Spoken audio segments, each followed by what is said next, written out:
کابینەی نۆیەمی حکومەتی هەرێمی کوردستان بە سەرۆکایەتی مەسرور بارزانی چەندین پرۆژەی جوراوجور و استراتیژی جێبەجێ کردووە. لەم چوارچێوەیەشدا لە ئیدارەی سەربەخۆی سۆران لە بواری تەندروستی پرۆژەی گرنگ جێبەجێ کراون و یەکێک لەوانەش نوژەنکردنەوەی بنکەی تەندروستی گوندی گەرەوانی خواروو بووە لە سنووری قەزای ڕواندز. لەم بارەیەوە بەرپرسی ئەو بنکەیە باس لە گرنگی نوژەنکردنەوەکە دەکات. من ناو محەممەد یونس حەمەدەمین بەڕێوەبەری بنکەی تەندروستی گەرەوان. بنکەی تەندروستی گەرەوان دامەزراندنی بیدایەتی لە ساڵی 1991 بوو بە مەوادێکی سەرەتایی ئەو کاتی سەرەتای ئاوادانکردنەوە بوو. تەمان بنکەکە بنکەکی سەرەتایی بوو لە ڕووی بیناوە بینایەکەی زۆر خراپ بوو. بەشەکانی کە ئێستا هەیە لە بنکەی نوێ تەمان ئەو بەشانەی نەبوو.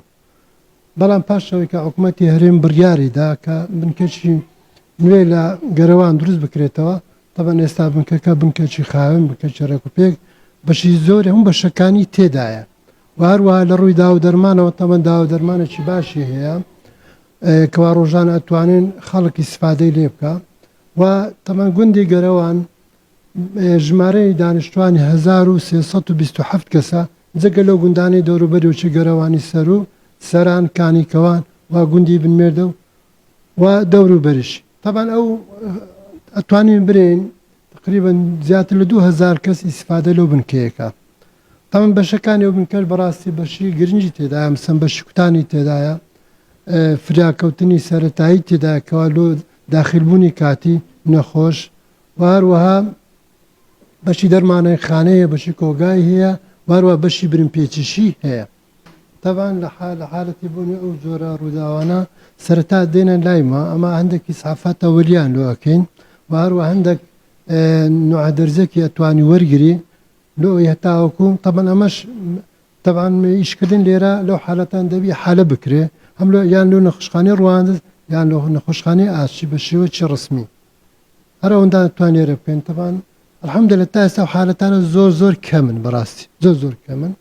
بەس بەنسبەت لێرە بنکەی تایپسی ئەمە دەبی حالیان بکەین، ئیسعافاتەوەریان لۆ ئەکەین، پاش ئیسعافاتەوەری وەرەقەش ڕسمیان لۆ ئەکەین و ڕەوانەی نەخۆشخانەی ڕوانزیان ئاشتیانەکەین. بەس لێرە باقەت ئەمە کارمەندن کەمە. ئێستا ئەوەی وەکو ڕسمی لێرەمە کە وەکو کارمەند یەک بریت بڕن هەیە، یەک فەرمانبەری خزمەتگوزارنیە فەراش، وهروە یەک پەرستارن هەیە لەگەر یەک مەعاون توبی. تەن بەڕاستی لە ڕووی میلاکەوە کەم و کورتین زۆرە. وەکو پەرستار ڕۆژانە تا 12 نەخۆشمان هەیە، ڕۆژان هەندێک ڕۆژیش زیاترە.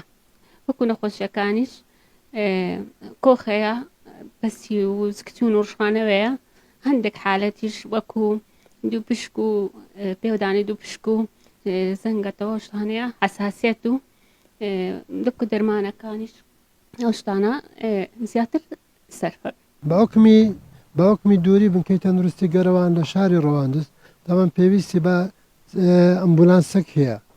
زۆر حالاتیا بینی کادێ لۆمە دینن کە ئەبینن پێویستی بەوەی هەیە ڕاستە و خۆ تەحویل بکرێ لەبەر نەبوونی سەلەوان تووشی زۆر گرفتێ، هەندێک زار لەوان ببیتە سەبەبی مردنی ئەو کەسەش. لەبەر هەندێ بەڕاستی پێویستە بنکەی تەندروستی گەرەوان ئیسعافێکی بۆ دابین بکرێ. کەمی میلاک و ئەمبولانس یەکێکە لە گرفتەکانی ئەو بنکەیە.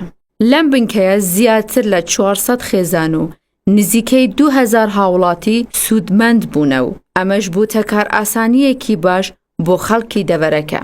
شەهلا ڕەشید، زاری کرمانجی، گوندی گەرەوانی قەزای ڕواندز.